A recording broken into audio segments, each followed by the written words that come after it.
Hi, Eric. No, you're fine. I'm Sam. It's nice to meet you. We Nice haven't. to meet you as well.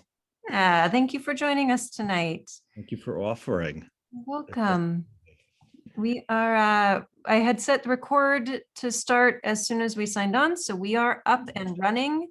If you don't mind, we can ease into it, but I'll go ahead and begin some introductions if you're ready. Sure. Okay, thanks. I'm going to start speaking to our friends in Zoom land for just a moment. The interview, of course, right now is just you and I, but we will post it. So for the sake of that, good evening and welcome to the Hartsdale Neighbors Association School Board Candidate Interviews. I am Samantha Ives. I am the chair for the Education Committee for the Hartsdale Neighbors Association. In a moment, I'll be speaking with Eric Bitterman, who's running for the school board. But first, briefly, HNA is a group of passionate volunteers who foster neighborhood engagement, community-based problem solving. We enhance civic awareness, and we provide a vehicle for interaction on community-based efforts, which brings us to tonight. So there are 7 questions, same questions for each candidate. Each candidate has a 3-minute time limit. Let's get started. You ready? I am ready. Right, Thank you fantastic. for having me. Yeah, I'm so glad you're here. Please begin by telling us a little about yourself and why you're running for school board. Sure. Well, growing up in Westchester, I learned firsthand the value of a public school education. I attended the New Rochelle Public Schools. Then after graduation, I attended Boston University, where I earned a BA in history and a master's degree in secondary education. Following that, I returned to New Rochelle in 1991 and began teaching 7th and 8th graders at the middle school there. In 2002, I moved on to the Scarsdale Union Free School District, where I was given a wonderful opportunity to work with 6th graders. For the past 18 years, I've lived at the Colony of Hartsdale condominium with my wife and children. I've served on the condominium's board since 2006, and as president of the board from 2008 to 2018. Presently, I serve as the secretary on the same board of managers. In 2012, I ran for a position on the Greenberg's Board of Education, where I then served for 6 years. I feel honored and privileged to have served as a trustee for the district.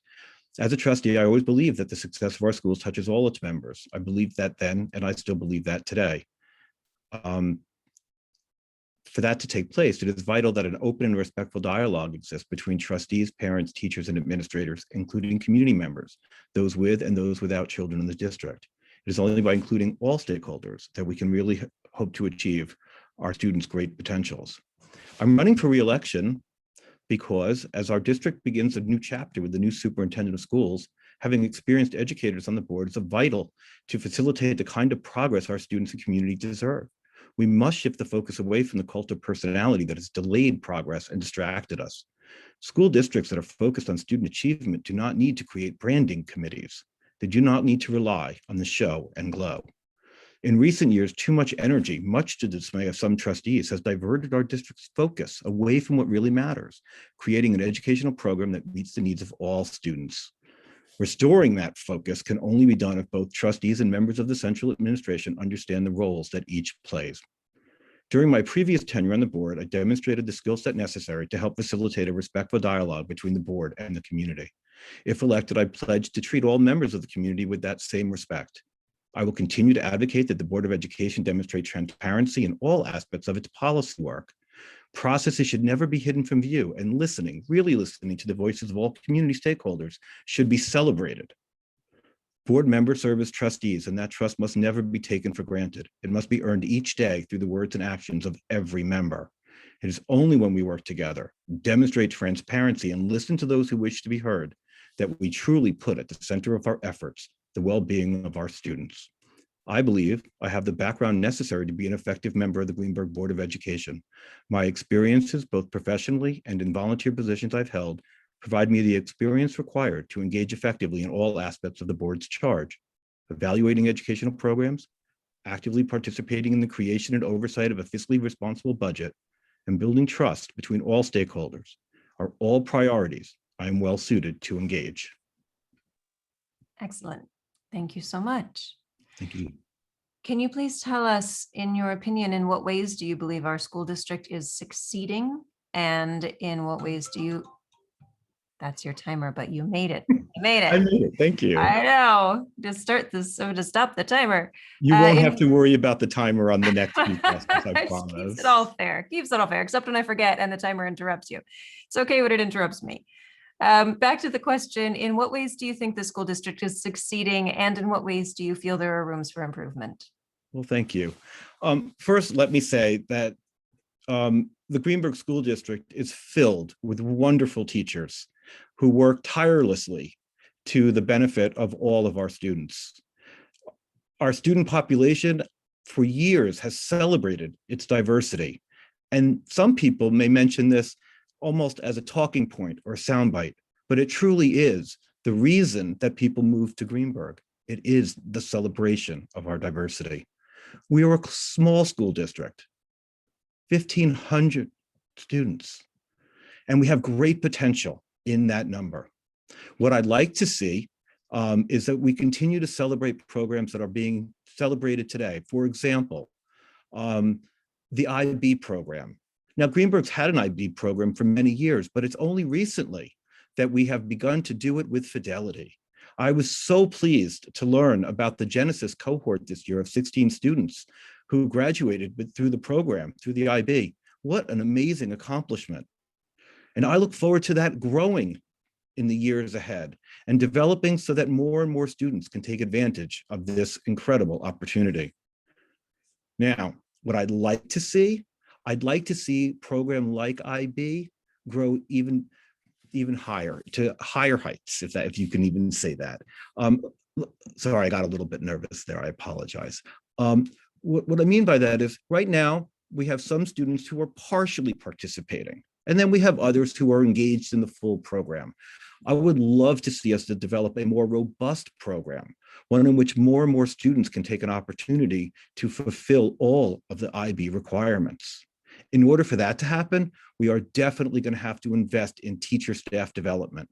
We are going to need to provide them the skills and the resources to make this program as a success. And I believe in the years ahead, we can do just that. All right, thank you. What are your expectations of the new superintendent in their first year on the job? Well, my first expectation is that the superintendent will work with all board members equally and with transparency. That this new superintendent will show respect for all stakeholders, not just those who agree with her or her policies, but almost to the point of more so those who may disagree with her, because it is through those disagreements that we can learn from each other and get the most out of these connections. And when we get the most out of those connections, whether we agree or disagree, then our students are the ones who truly benefit. I would hope she would spend much of the upcoming year working with administrators to study data, look at the vast offerings of programs provided by this district. If you were watching the meeting the other night, the administrators listed many programs, many software tools, all used to the benefit of students. But how beneficial are they? I would hope that a superintendent and our next superintendent would meet with administrators to look at the effectiveness. Are those tools helping students to achieve the goals that we set for them? I would also, as I said before, hope that she would see the wonderful opportunity that Greenberg has with its IB program and see the benefit of trying to grow the program by offering staff development and expanded course offerings to bring this opportunity to more and more of our students. And finally, I hope that she will see the joy that I found when I was on the board, celebrating the achievements of our students, our faculty, and our community members. For me, that is such a wonderful opportunity that I hope will continue in the years ahead. Thank you. Can you tell me, please, about a time that you feel you've had a positive influence within a board meeting, a community forum, your choice? All right. Well, I think what I'll do is I'll tell you a little bit about an experience I had during my first tenure on the Greenberg School Board. Well, I've been a teacher for, at this point, over 30 years, but at that time it was about 25 years. And I had the opportunity to chair a brand new education committee. And we were looking to do something a little bit different with this committee. We didn't want it to be show and glow. We didn't want it to just be an opportunity to show, the highlight of a specific aspect of the educational program. We were really trying to have a conversation about what was working, what made the program successful, and what we as a board and as a community can do to make it even better. So what we did is we invited staff, teachers to come and introduce to the board and the community program that they were instituting within their fields. And what we did was we videotaped it so that people at home would have an opportunity to see it. And we ran that video and we asked the questions and they gave us wonderful presentations. And then what we did was very interesting. We actually stopped the recording of the meeting and we said to them, now it's just us. Tell us, what do you think? How can we make your program more effective? And the feedback that we got was wonderful. In fact, that was our first meeting. Following that, we thought that teachers might be uncomfortable being on video, talking, saying things about things that maybe weren't working as well. But what we found out, and this was a change that we made, was no, they wanted to share on the video so that people at home could see the process of creating curriculum. Of here is our program. Let's tell you all the great things that it's doing, but let's also have the conversation about how we can make it better and what we as board members could do to help you as teachers. And that change, that shift, that bringing it out was such a wonderful opportunity. And I know that the education committee still exists, and I'm hoping that I will have an opportunity, if elected, if given that privilege, to serve once again on that committee, because I think that committee offers so much to not only to the board as insight as what's going on in the classroom, but to the entire community as well. Great, thank you. What was your, I lost my thread because That's I'm okay. wondering if there's well, it's a totally different question, but I feel like it may dovetail from what we were just Sure. speaking about. I was wondering if I should dovetail or let you. I'm going to let you. The question is, what is your greatest strength as a leader, and in what areas would you like to improve your leadership skills? Okay, that's a great question. It's sort of awkward as well. My greatest strength is probably my preparedness. I come to meetings, whether at work, on my condominium board, or even back on my previous service on the Board of Education, having put in the advance work, reviewing agendas, financial statements, and annotating notes with questions I want to ask.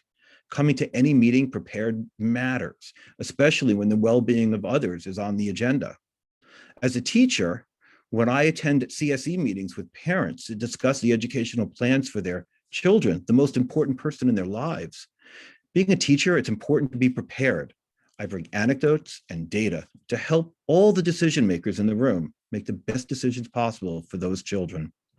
My condominium board meetings, being prepared, doing the work ahead ensures that if we are discussing contracts for infrastructure work, I am familiar with the depth and breadth, and more importantly, know the questions to ask, as all the owners in my community are depending on us as board members to serve in their best interests. On the school board, during my previous service, reading the agendas and the financials ahead of time provides opportunities for me to take notes and request clarification of information I may not have the expertise to understand. All stakeholders in our community, whether or not they have children in the district, know that the board members come to their task, come to those meetings prepared, being able to know that they know what they do. Sorry, being able to tell what you know and what you don't know is only possible when you do the work ahead of time. And that's why I feel that my being prepared for meetings is my greatest strength. And much shorter response, my weakness is probably that I value preparedness to the point where I tend to ask a lot of questions. Sometimes asking a lot of questions puts people on the defensive. And that while that's never my intention, because I always try in my tone to be respectful and always offer extra time for someone to get back to me with a question they don't have the information to provide, I still feel that at times they feel more like I'm pressing too hard and not really just asking questions so that I can be better informed. A second reason my expectations, the expectation about questions is probably not appreciated by some, is that they tend to extend the length of meetings. And that, is not always a very popular thing. And I am guilty of extending meetings at times because I feel, not only do I want to come into a meeting prepared, I want to leave a meeting feeling as if I am better prepared, more knowledgeable than I was before. And the best way for me to gain that knowledge is through the asking of questions. So I would say that being prepared is probably my greatest strength, and probably asking too many questions would be my greatest weakness.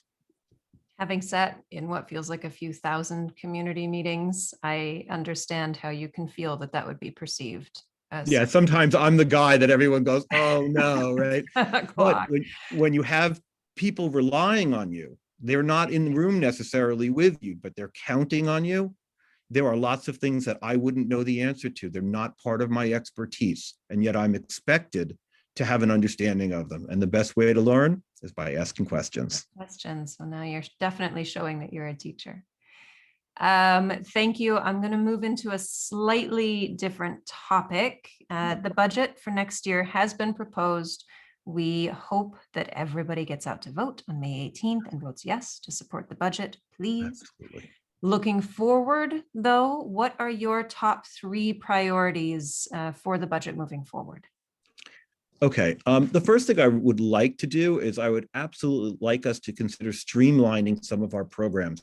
The other night, as I mentioned at the board meeting, administrators touted so many programs and so many tools used. And those tools are used by teachers, and they're used by students, and they're used by the district to collect data and information.